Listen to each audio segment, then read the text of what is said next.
우리는 죽었다가 살아난 사람이라는 제에 함께 은혜를 나누겠습니다. 여러분, 일반적으로 종교는 선을 추구하는 데 그 목적을 두고 있습니다. 그러나 우리 신앙의 목적은 구원을 받는 데에 있습니다. 우리는 단지 어떤 선한 존재가 되기 위해 신앙생활하는 것이 아니지요. 구원받기 위해서입니다.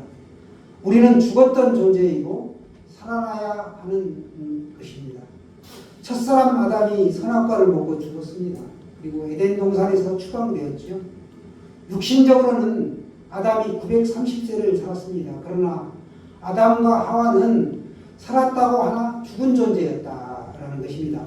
하나님과의 관계가 이제 깨어진 거예요. 그렇죠? 이것이 죽음이고 우리에게 죽음이 들어왔습니다. 역설적으로 죽었기 때문에 생명이 필요하고 죽었기 때문에 우리가 다시 살아나야 한다는 것입니다. 예수 그리스도는 죽은 사람을 살리는 것을 목적으로 이 땅에 오신 것입니다. 1절 말씀이죠. 1절 말씀 다 같이 한번 보겠습니다.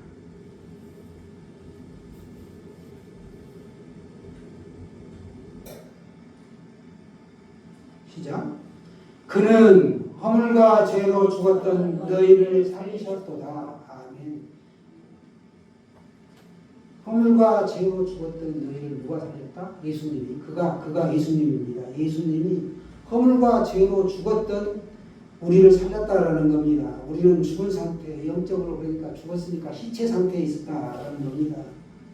아무것도 느낄 수 없고 아무것도 할 수 없고 무엇도 스스로 할 수 없는 그런 상태지요.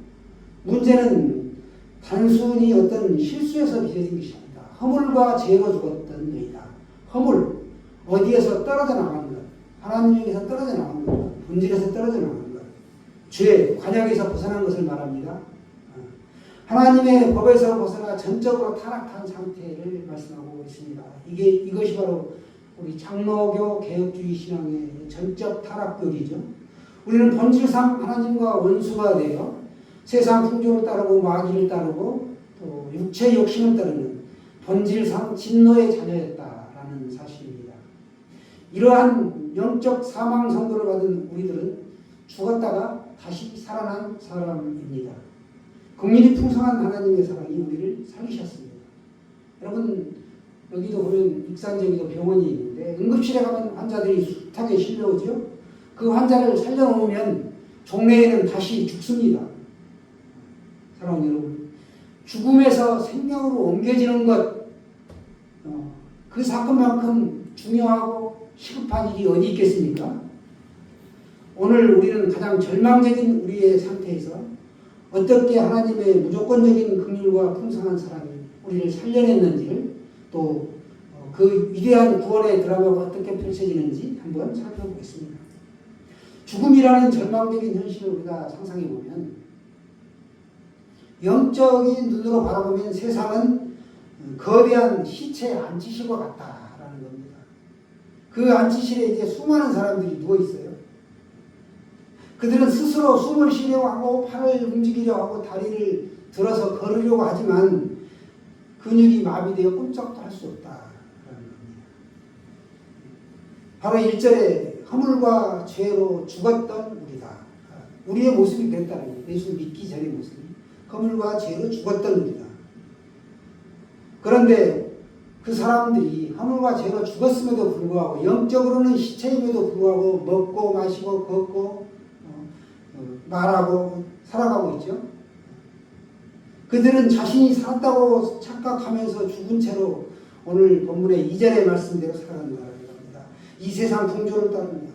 세속주의 신앙이죠. 그리고 공중거세 자본자를 따릅니다. 사탄 마귀를 말씀합니다. 그 마귀의 지배하에 있다는 겁니다. 그리고 육체의 욕심을 따라 지낸다. 자기 중심적인 삶을 말씀하고 있습니다. 세상에서 살아간다는 것은 허물과 죄 가운데 살아가는 것이죠. 우리가 살아가면 두 발을 이 땅에 살고 살아간다는 것은 고개 한번 돌리면 온통 죄악이 팽배하죠. 여기에는 우리 세상 풍조를 따라가게 하는 데는 거대한 배후가 있는데 그 배후가 바로 공중권세자분자 사탄이라는 겁니다. 사탄은 의미적으로 따지면 고소자, 참소자 뭐 그런 뜻이 있는데 오늘날에는 방송, 미디어와 SNS, 핸드폰 이런 것들이 해당되죠. 요즘은 어디를 가도 엘리베이터를 타도 또 누구를 기다릴 때 차 안에서도 또 상 어디를 가도 온통 핸드폰만 쳐다보고 있는 모습을 우리가 쉽게 볼 수 있습니다. 그만큼 미디어에 우리 영혼을 뺏기고 있는 거죠. 편리한 문명의 이기임에도 불구하고 우리가 거기에 종속되어 있다는 겁니다. 세상을 따라가는 거죠. 불순종의 아들로 입만 열면 우리가 남을 비난하고 욕하고 할 수 있다는 말이죠. 이거는 내가 사탄을 따라가고 있다라는 증거입니다. 이 모든 움직임은 산자의 움직임이 아니라 시체처럼 마치 시체가 살아있는 것처럼 움직이게 하는 악한 영의 조종과 인간의 본능적인 결과이다 라고 볼 수 있습니다. 왜 이 사회에는 엽기적인 사건들이 끊이지 않고 계속되고 수많은 고통의 문제들이 계속되는가? 그 두 가지 이유를 오늘 말씀하고 있습니다. 첫째는 허물과 죄로 우리가 이미 죽은 사람이기 때문이다라는 거고, 둘째는 그 배후에는 공중권세자인 사탄 마귀가 역사하기 때문이다. 이 두 가지를 말씀하고 있습니다. 아담과 하와의 범죄 이후에 모든 사람은 허물과 죄로 이미 죽은 상태였습니다.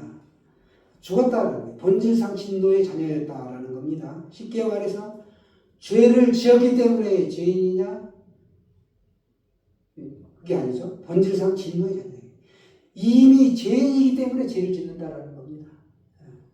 이게 이제 우리 장로교의 교리죠. 이 어둠의 영이 지금도 우리를 여전히 불순종의 아들들 가운데 역사하도록 우리를 끌어간다라는 겁니다. 세상에는 흉악한 죄악들이 계속 생깁니다. 그러면 어떻게 해야 되는가? 대안은 정녕 없는가? 단도직입적으로 말씀드린다면 이 세상이나 이 세상의 가르침에는 그 어떤 것도 답이 없다라는 겁니다. 답이 없다. 오직 거룩하신 하나님께만 그 답이 있는데 바로 그분이 누구인가? 예수 그리스도이십니다. 우리들의 운명은 정해져 있었죠. 운명론은 아니지만 운명은 정해져 있었다. 본질상 진노의 자녀로 우리가 태어났단 말이죠.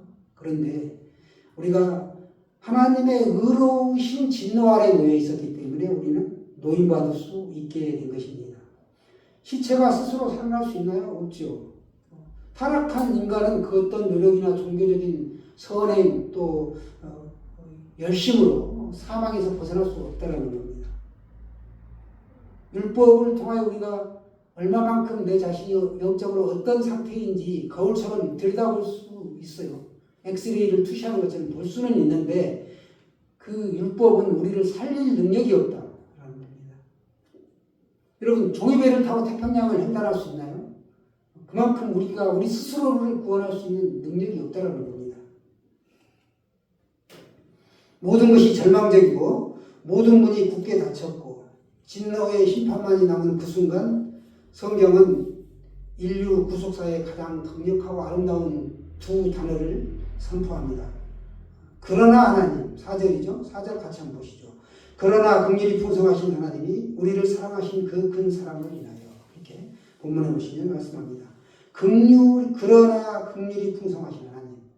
그러나 하나님이죠. 긍휼이 풍성하신 하나님. 긍휼이고 또 하나는 우리를 사랑하신 그 큰 사랑을 인하여 하나님의 큰 사랑이 있었다는 겁니다.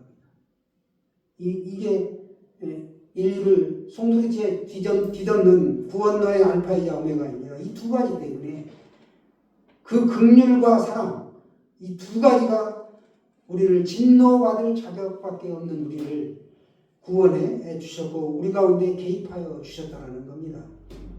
하나님의 절대 주권이며 은혜의 일방적인 선포였다라는 사실을 알 수 있습니다. 하나님은 왜 우리를 살렸을까요? 우리의 공로나 자격이 있어서가 아닙니다. 바울은 그 동기를 두 가지를 제시하는데 첫째는 하나님의 긍휼의 풍성하심이다. 풍성하다. 플루토스라고 그러는데 부요함, 재산, 풍성함 이런 걸 합니다. 긍휼은 바닥이 보이지 않는 깊고 풍성한 창고와 같은 것이죠. 긍휼을 엘에로스라고 하는데 마땅히 받아야 할 심판과 비천함 속에 있는 자들을 불쌍히 여기는 마음이었다. 불쌍히 여기는 마음, 긍휼이죠. 하나님은 우리의 그 비참한 시체 상태를 보시고 심판 대신에 긍휼을 베풀어 주셨습니다. 또 하나는 큰 사랑이다.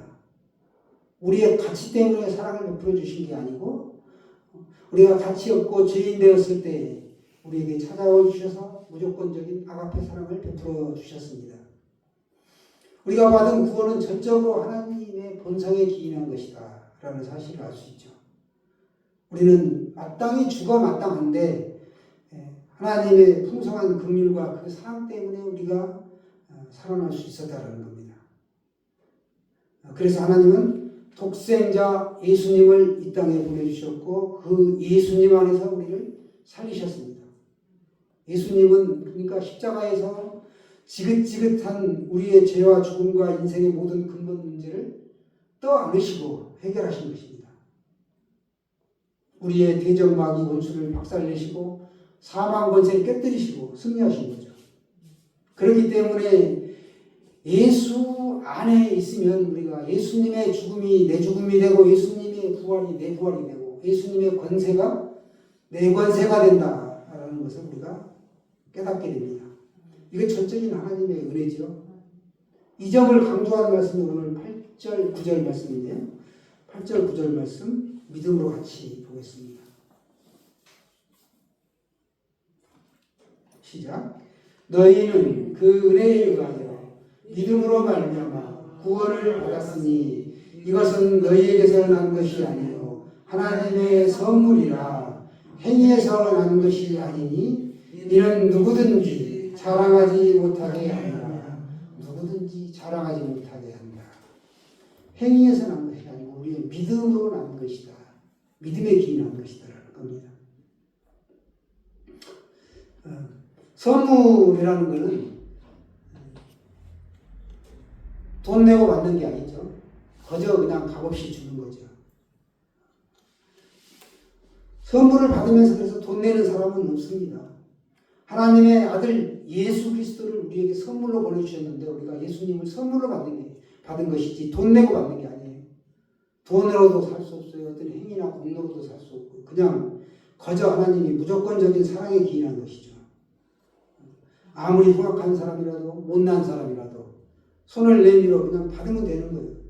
선물을 거부하면 우리가 천국을 선물로 받을 수 없죠.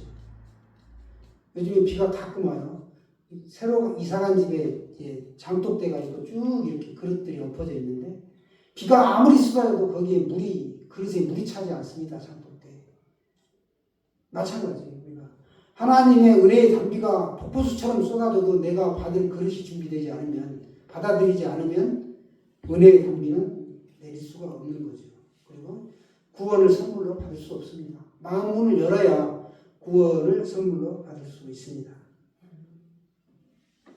지금은 고인이 되셨는데 기록윤 씨라고 작곡가 유명하죠. 혜은이가 당신은 모르실 거야. 서울의 창가 이별 이런 노래들을 많이 히트시켰는데 세상 떠나기 전에 그분이 병상에서 예수 그리스도를 영접하셨어요. 그리고 복음성가를 남기셨는데 그게 길대순 예수라는 곡입니다. 그 곡에 보면은 예수님이 누군가를 알 수 있는데 그 곡의 내용이 이렇습니다. 세상의 넓은 길 찾는 자만큼만은 그 길은 절망과 사망의 길이로다. 천국에 가는 길은 예수님뿐이로다. 영원한 생명길은 예수님뿐이로다. 아멘이시죠? 하나님의 풍성한 긍휼과 사랑은 우리의 어떤 단순한 감정으로 끝나지 않는다는 거예요. 우리 구체적인 행동으로 나타나는데 5절을 보시면 허물로 죽은 우리를 그리스도와 함께 살리셨고 너희는 은혜로 구원을 받은 것이다. 이렇게 말씀합니다. 위대한 연합의 신비죠. 우리가 하나님은 죽은 우리를 살리셨을 뿐만 아니라 그 아들 예수 그리스도와 함께 살리셨다. 그런데 우리가 죄로 죽었을 때 그리스도는 우리를 대신하여 십자가에서 죽고 그리스도께서 사망 권세 이기시고 부활 승천하셨죠. 너무나 우리 잘 알고 있죠. 머리로는 너무나 잘 알죠. 믿음으로 그리스도와 연합된 우리를 영적으로 다시 살려내셨다는 겁니다. 그래서 우리는 더 이상 영적으로 시체가 아닙니다. 우리는 그리스도 안에서 새로운 생명을 얻은 부활의 자녀라는 것이죠. 전적으로 하나님의 주도하에 일어난 일입니다. 우리가 선택하고 계시는 것이 아니라 하나님이 일방적으로 은혜를 베풀어 주셨습니다. 그렇기에 바울은 5절에서 가로를 치고 너희는 은혜로 구원을 받은 것이라 라고 강조합니다. 은혜라는 건 그렇죠. 받을 자격이 전혀 없는 자에게 거저 베풀어 주시는 하나님의 호의가 바로 은혜인데, 개혁주의 신앙 고백도 그거예요. 오직 은혜 솔라 그라티아, 오직 믿음 솔라 피데, 오직 그리스도 솔루스 크리스투스, 이렇게 이 말미암았다라고 확신합니다. 우리는 하나님의 긍휼의 선물을 받았다는 거예요. 그래서 우리가 끊임없이 감사해야 할 이유가 있고 우리의 모든 자랑이 주님께로 향해야 될 마땅한 것이다라는 겁니다. 결론입니다. 사랑하는 성도 여러분, 오늘 우리는 우리의 구원의 근원이 무엇인지, 우리가 죽었다가 살아나는 사람으로 분명히 확인했습니다. 그것은 우리의 종교적인 열심이나 어떤 도덕적 선행이 아니라 오직 긍휼히 풍성하신 하나님의 일방적인 은혜였다라는 겁니다. 우리는 허물과 죄로 죽었던 자들이었지만 그분은 우리를 그리스도와 함께 다시 살리셨습니다. 이 메시지는 오늘 우리에게 두 가지의 어떤 중요한 도전을 주고 있는데, 하나는 은혜의 자리에 우리가 굳건하게 서 있어야 한다라는 겁니다. 감정에 흔들리는 것이 아니라 그리스도의 십자가의 근거한 하나님의 긍휼 위에 세워져 있음을 우리가 매일 고백하며 살아야 한다라는 겁니다. 나는 죽어 마땅한 자다. 그런데 하나님의 긍휼이 나를 이렇게 구원시켜주시고 영적으로 죽은 상태에서 살려주셨다. 둘째는 우리는 예수님이 부활하셨듯이 우리는 부활한 자답게 죽었다가 다시 살아난 사람들이기 때문에 부활한 자답게 살아야 한다라는 겁니다. 세상 풍조를 따르고 마귀의 영의 지배를 받는 것이 아니고 이제 하나님의 뜻을 따라 새롭게 순종하는 삶, 거룩한 삶을 마땅히 살아야 합니다. 우리들은 강에 떠내려가는 죽은 물고기가 아니지요. 죽었다가 살아난 사람이라는 겁니다. 죽음이 있고 삶이 있어요. 분명히 대조적이죠. 확연히 정반대입니다. 예수 믿기 이전의 삶, 예수 믿은 이후의 삶, 이거는 확연히 다를 수밖에 없다라는 것입니다. 그래서 우리는 이 셋 속에 물살을 거슬러 올라가는 그런 힘찬 삶을 살아야 하는 것이고 성령의 귀한 열매가 있어야 할 줄로 믿습니다. 이번 한 주간, 아니 우리의 남은 전생일을 통해 우리를 살리신 그 긍휼의 풍성함을 기억하고 감격과 감사로 하나님께 영광을 올려드리는 저와 여러분의 삶이 되시기를 주님의 이름으로 축원합니다.